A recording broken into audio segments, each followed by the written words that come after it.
Bonjour, aujourd'hui nous abordons la multiplication, thème qui, comme vous le savez, pose pas mal de difficultés à nos apprenants.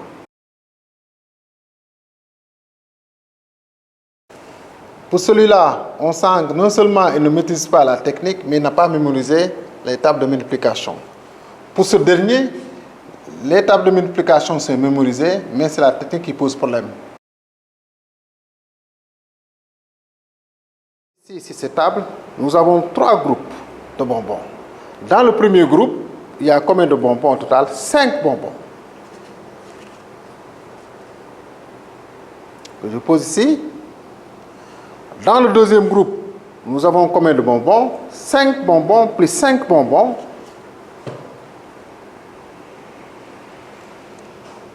Et dans le dernier, nous avons 5 bonbons plus 5 bonbons plus 5 bonbons.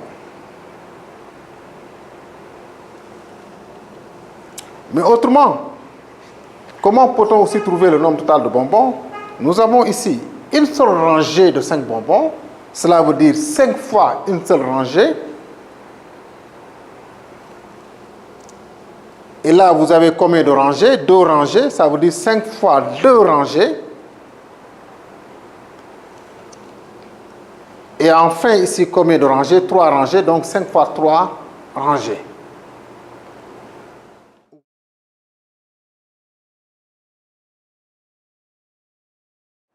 Dans nos classes, on a souvent l'habitude de voir les élèves pour pouvoir calculer 5 fois 3, procéder comme ça, 1, 2, 3, 4, 5, 1, 2, 3, 4, 5, 1, 2, 3, 4, 5. Ensuite, faire le comptage. C'est important, c'est l'appropriation des tables de multiplication qui sont au programme. Et pour ce faire, on peut utiliser ce qu'on appelle les cartes de multiplication. 2 fois 9. Après avoir, on va montrer le résultat. Avec ces mêmes cartes, on peut aussi partir du produit et demander aux élèves de trouver les facteurs. Par exemple, si je tombe sur 18, 18, quels sont les facteurs? C'est 2 et 9, donc 2 fois 9. On peut aussi trouver 3 fois 6, qui est une autre possibilité. Pour une meilleure mémorisation de ces tables de multiplication, on peut aussi utiliser le tableau de multiplication qu'on voit ici au tableau. Ici, par exemple, 3 fois 2, qui donne 6, 3 fois 4, qui donne 12, et 3 fois 7, 21, ainsi de suite.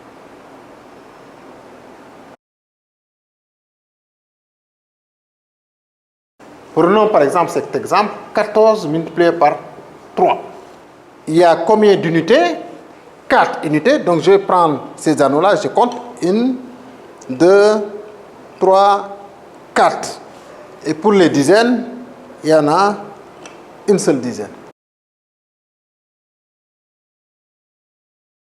Les anneaux qui sont là par 3, donc 3 fois 4, ça fait 12 anneaux. Ici déjà, il y en a 4, donc je vais compléter par 8 anneaux. 1, 2, 7, 8. Là, c'est 3 fois 1, ça fait combien? 3, donc je complète par 2, 1, 2. Voilà le résultat qu'on a. Ici, nous avons 12, donc il faut prendre les 10 et les échanger contre un anneau de l'ordre supérieur, c'est-à-dire une dizaine. Donc, je vais compter ici 10. Déjà, ça, c'est 3, 5, 9, 10. Ces 10 anneaux-là, je vais les échanger contre cet anneau que je vais mettre. Ça fait combien? 2. Et là, ça fait combien? 4. Donc, ça veut dire 4 dizaines et 2 unités. Donc, ce résultat, tout simplement, c'est 42. Essayons maintenant d'utiliser le tableau de numération pour retrouver ce résultat. 14 multiplié par 3. Je commence toujours par les unités. 3 fois 4, 12. Combien aux unités? 2. Et combien de dizaines? Une dizaine. Ensuite, qu'est-ce qui reste? Les dizaines.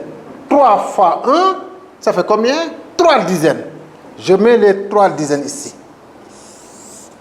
2 plus 0, ça fait 2. 1 plus 3 égale à 4. De façon pratique, voilà comment on procède dans la classe. 14 multiplié par 3. Je dis 3 fois 4, 12. Mais, comme je ne peux pas écrire le 12 ici, qu'est-ce que je mets tout simplement? Je mets le 2 les unités et la dizaine, qu'est-ce que je le mets? Je vais la conserver ici. 3 fois 1 qui fait combien? 3, plus cette dizaine que j'avais retenue ici, ça fait combien? 40. Effectuons maintenant l'opération 23 fois 24. 23 multiplié par 24. Je commence toujours par les unités. 4 fois 3, ça fait 12. J'écris le 12. 4 fois 2, ça fait 8 dizaines. Je mets le 8 ici. 2 fois 3, 6 dizaines. Je mets les 6. Et qu'est-ce qui reste? 2 fois 2. Mais attention ici, c'est en fait 20 fois 20 qui donne 400. C'est la raison pour laquelle je vais écrire le 4 ici. Au finish, qu'est-ce qu'on obtient? 2 plus 0, c'est 2. 1 plus 9. 1 plus 8, 9. 9 et 6, 15. 5, je retiens le 1. 1 plus 4 qui fait 5. 552. 23 multiplié par 24. 4 fois 3, 12. Mais je ne peux pas écrire le 12 sur cette colonne des unités. Qu'est-ce que je fais donc? J'écris le 2 et je retiens 1. 4 fois 2, 8. Le 8 là que j'ai, je vais l'ajouter à la retenue, ça fait combien? 9. Je passe maintenant à 2. 2 fois 3, 6. Donc 6 dizaines que je vais mettre ici. Il n'y a pas de retenue. Et 2 fois 2, ça fait combien? 4. Mais ici, cela veut dire 400 en fait. C'est 20 fois 20, ça fait 400. C'est pour cela qu'on décale toujours d'un rang. Et voilà ce que ça donne. 2 plus 0, c'est 0. 9 plus 6, c'est 5. Je retiens 1. 1 plus 4 égale à 5. Et voilà 552 que je trouve. Pour conclure, nous devons retenir essentiellement 3 choses. La maîtrise de l'addition avec retenue, la mémorisation des tables de multiplication au programme et la maîtrise des techniques opératoires. Et pour ce faire, on conseille aux apprenants d'utiliser le tableau de numération.